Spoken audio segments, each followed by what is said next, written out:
bitter criticism reading something from Russia Today, the forbidden news forbidden news for the free world.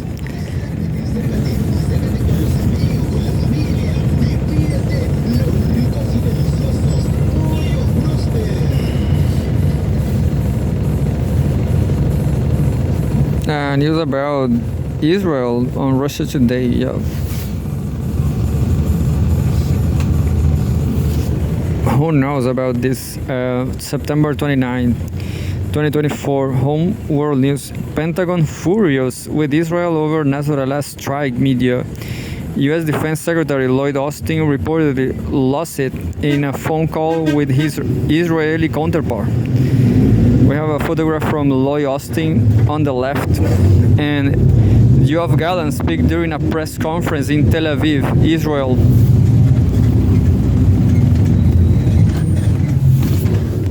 U.S. Defense Secretary Lloyd Austin was furious with Israeli Defense Minister Yoav Gallant when he learned at the last moment that Israel was about to assassinate Hezbollah leader Hassan Nasrallah. The Jerusalem Post has reported Nasrallah was killed in a massive Israeli airstrike on his underground compound in Beirut on Friday.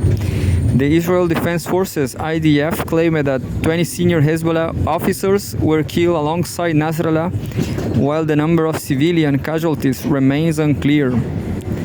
The U.S. immediately denied any role in the strike. President Joe Biden said that he had no knowledge that Israel was planning the attack, while Austin told reporters that he had, quote, no advance warning, and only spoke to Gallant, quote, while the operation was actually already on the way. Citing anonymous sources, the Jerusalem Post claimed on Sunday that Austin was furious at the lack of notice he was given by Gallant. Austin and Gallant have spoken by phone more than 125 times since the start of the Israel-Hamas war last year, the newspaper stated, adding that the U.S. defense chief, quote, essentially lost it with Gallant over the Nasrallah killing and the short notice provided, unquote. Quote, Nasrallah was a bad guy, but it is frustrating that the Israelis are doing this without consulting us and then ask that we clean up when it comes to deterring Iran, unquote. An anonymous U.S. official told the news site Axios on Saturday. According to Axios sources, Gallant asked Austin to issue public statements to deter Iran from launching a retaliatory attack against Israel following Nasrallah's death. Whatever Austin told Gallant in private, he dutifully complied with this request. In a readout of another phone call with Gallant on Saturday, the Pentagon said that Austin, quote, stressed that the United States is determined to prevent Iran and Iranian-backed partners and proxies from exploiting the situation of expanding the conflict, unquote. Quote, the secretary made it clear that the United States remained postured to protect U.S. forces and facilities in the region and committed to the defense of Israel, unquote. The readout continued. Nasrallah was killed just hours after Israeli Prime Minister Benjamin Netanyahu rejected an American and French authorized ceasefire proposal, which called on Israel to halt its attacks on Lebanon for 21 days to allow for talks between West Jerusalem and Hezbollah. According to American and other Western officials, Netanyahu had agreed to the proposal several days earlier before abruptly backtracking and vowing to keep striking Lebanon, quote, with full force, unquote.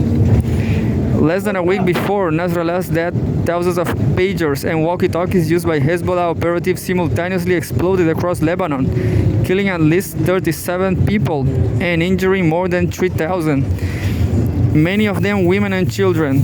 The sabotage operation is widely believed to have been the work of Israel's Mossad intelligence agency, but as with the airstrike that killed Nasrallah, the U.S. claimed that it had no prior knowledge of or involvement in the plan.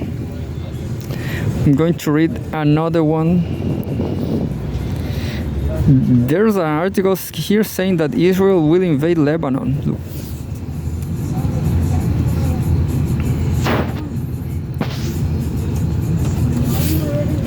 Russia Today again, September 28, 2024, Home World News. Israel will invade Lebanon, media.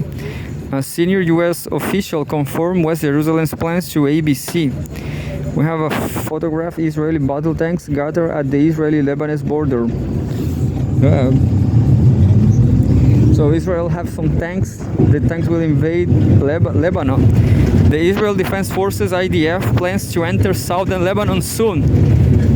ABC News reported on Saturday, citing an unnamed senior U.S. official. The U.S. outlet described the supposed operation as very limited, but provided few details about its nature or when it could begin. On Wednesday, the IDF Chief of Staff, Lieutenant General Erzi Halevi, announced a potential ground operation in the neighboring state as he talked to troops stationed at Israel's northern border. Airstrikes against Hezbollah targets in Lebanon over the past week were aimed at preparing the area for the possibility of our entry, the general told the troops. According to Halevi, Israel was still seeking to return displaced residents from the northern region to their homes. Quote, to do this, we are preparing the ground maneuver, the general said without revealing a time frame for the operation. Quote, you will go in, destroy the enemy there, and decisively destroy their infrastructure, Halevi said, claiming that Hezbollah has turned villages into large military outposts with underground infrastructure, staging points and launch pads into our territory. Israel and Hezbollah have sporadically exchanged fire over the past year, as the latter has supported the Palestinian cause in light of West Jerusalem's military operation against Hamas. And well, I'm going to stop because I have to leave.